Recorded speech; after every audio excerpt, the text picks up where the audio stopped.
آئیے کتاب رحمت سورہ الکہف اٹھائیں۔ اللہ تعالیٰ نے ایک واقعہ بیان کیا ہے حضرت موسیٰ اور حضرت خضر علیہ السلام کا، کہ حضرت موسیٰ علیہ السلام عزم مصمم کر کے جب چلے تو اللہ فرماتا ہے کہ ہم نے حضرت موسیٰ علیہ السلام کو جس بندے کی نشانی بتائی تھی وہ بندہ ان کو وہاں مل گیا۔ سفید چادر اوڑھے حضرت خضر علیہ السلام وہاں لیٹے ہوئے تھے، تو یہ جا کے ان کے پاس کھڑے ہو گئے کہ حضرت میں آپ کی خدمت میں اس لیے آیا ہوں کہ اللہ نے آپ کو جو خصوصی علم عطا کیے ہیں میں ان کو سیکھنے کی غرض سے آپ کی چوکھٹ پہ آیا ہوں۔ کہا تم میرے ساتھ صبر نہیں کر پاؤ گے، معاملے مشکل ہیں، سفر دشوار ہے، منزل کٹھن ہے، اور میرے معاملات ایسے ہیں کہ تم اعتراض کرو گے اس کے بغیر تم رہ نہیں سکتے۔ حضرت موسیٰ علیہ السلام نے کہا اگر اللہ نے چاہا تو آپ دیکھیں گے میں صبر کروں گا اور آپ کے کسی حکم کی کسی کام کی میں نافرمانی نہیں کروں گا، کسی کام کا انکار نہیں کروں گا۔ کہا کہ اچھا شرط یہ ہے کہ جو میں کروں اس پر تم اعتراض نہیں کرو گے، سوال نہیں کرو گے، یہاں تک کہ میں خود ہی نہ بتاؤں۔ تو کہا کہ یہ شرط ٹھہری، میں کوئی بات نہیں کروں گا۔ فانطلقا، دونوں چل پڑے، دریا کے پار جانا تھا۔ جو کشتی کا مالک تھا، کشتی بان تھا، وہ حضرت خضر علیہ السلام کو جانتا تھا تو اس نے کرایہ بھی نہیں لیا، لیکن جب کشتی پر سوار ہوئے تو عصا مار کے حضرت خضر علیہ السلام نے کشتی کا ایک پھٹا توڑ دیا۔ تو بے ساختہ حضرت موسیٰ علیہ السلام نے کہا آپ نے پھٹا توڑ دیا، یہ سارے ڈوب جائے؟ کہا میں نے کہا تھا نا تم میرے کاموں پہ صبر نہیں کر پاؤ گے۔ تو حضرت موسیٰ کو یاد آیا، کہا میں بھول گیا تھا، اس پر مواخذہ نہ کیجیے۔ پھر دونوں چل پڑے، بچے کھیل رہے تھے، ایک خوبصورت لڑکا وہ بھی بچوں میں کھیل رہا تھا۔ حضرت خضر آگے بڑھے اور اس کی گردن مروڑ دی، اس کو قتل کر دیا۔ صاحب شریعت تھے حضرت موسیٰ علیہ السلام، نہ رہ سکے، پھر بول پڑے ایک جان کو بغیر کسی جان کے بدلے میں قتل کر دیا، اس نے گوایا کیا تھا ہمارا؟ آپ نے بہت ہی جو ہے وہ غلط کام کیا، یہ کام اچھا نہیں کیا آپ نے۔ کہا میں نے کہا نہیں تھا کہ تم میرے ساتھ صبر نہیں کر پاؤ گے۔ کہا ایک موقع اور دے دیجئے، اب اگر میں نے کوئی اعتراض اٹھایا تو پھر دوبارہ مجھے آپ اپنی صحبت میں نہ رکھیے، عذر تمام ہو جائے گا۔ پھر دونوں چل پڑے، یہاں تک کہ ایک بستی میں دونوں آئے تو آپ نے بستی والوں سے کہا کہ ہم مہمان ہیں، آپ ہماری مہمان نوازی کیجیے، کھانا کھلائیے۔ تو انہوں نے انکار کر دیا، کہا کہ ہم تو آپ کو بلایا نہیں ہے، آپ خود آئے ہیں، آپ اپنے کھانے کا خود انتظام کیجیے۔ گزر رہے تھے گلی سے تو ایک دیوار گرنا چاہ رہی تھی، تو جلدی سے اس دیوار کو مرمت کر دیا۔ کہا حضرت ہم اگر چاہتے تو اس پہ اجر لے سکتے تھے، انہوں نے ہمیں کھانا تک نہیں دیا اور ہم ان کی دیواریں سیدھی کر رہے ہیں۔ کہا اب تمہاری میری جدائی ہو گئی، تم نے یہ بھی اعتراض کر دیا۔ تو انہیں یاد آیا کہ وہ یہ بھی اعتراض ہو گیا۔ اب میں تمہیں بتاتا ہوں کہ یہ 3 کام میں نے کیوں کیے۔ اللہ اکبر۔ اب سنیے، قرآن ہمیں بتاتا ہے کہ ظاہری علم بھی ہوتا ہے لیکن کوئی باطنی علم بھی ہوتا ہے۔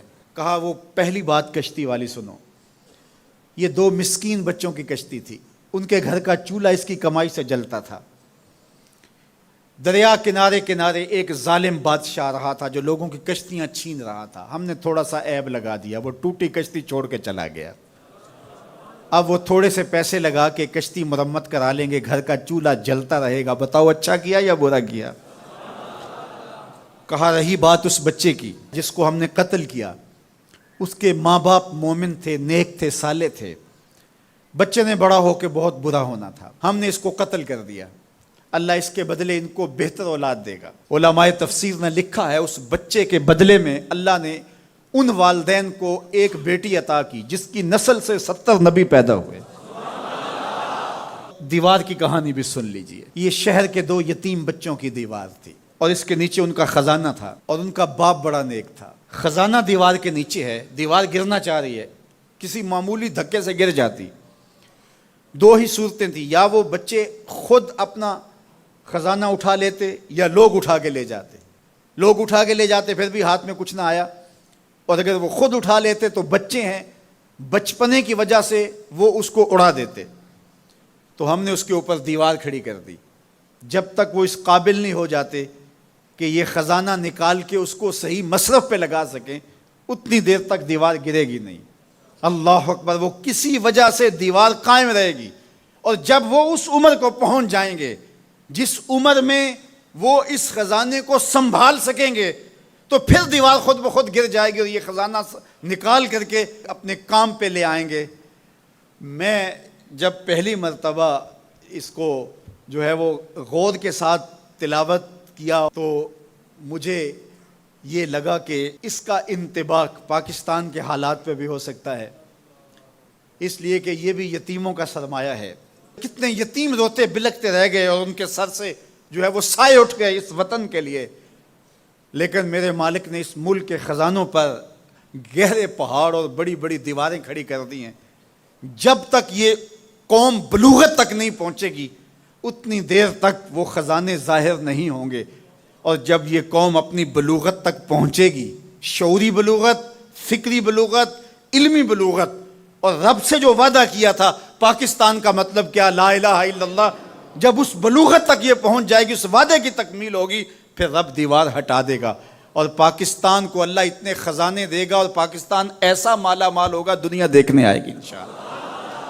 اس لیے رب نے دیواریں بنا کے رکھی۔ تمہارا باپ معین الدین چشتی بڑا نیک تھا، تمہارا باپ داتا گنج بخش علی حجویری بڑا نیک تھا، تمہارا باپ حضرت مجدد الف ثانی بڑا نیک تھا، ان کی وجہ سے میں دیواریں کھڑی کر رہا ہوں اور مضبوط حصار لگا رہا ہوں تمہارے خزانوں پر، اور وہ وقت آئے گا جب تم بلوغت کی عمر کو پہنچو گے دیواریں ہٹ جائے گی اور تمہارا وطن زمانے پہ مہکتے پھول کی طرح اور چمکتے ستاروں کی طرح اور روشن آفتاب کی طرح چمکتا اور مہکتا دکھائی دے گا، اور زمانہ پاکستان دیکھنے آئے گا، پاکستان دنیا کی قیادت کرے گا انشاءاللہ۔ تو کہا یہ تعویل ہے ان باتوں کی جو باتیں میرے رب نے مجھے بتائی، اور یہ میں نے اپنی مرضی سے نہیں کہیں، اور جو میں نے کیا اپنی مرضی سے نہیں کیا۔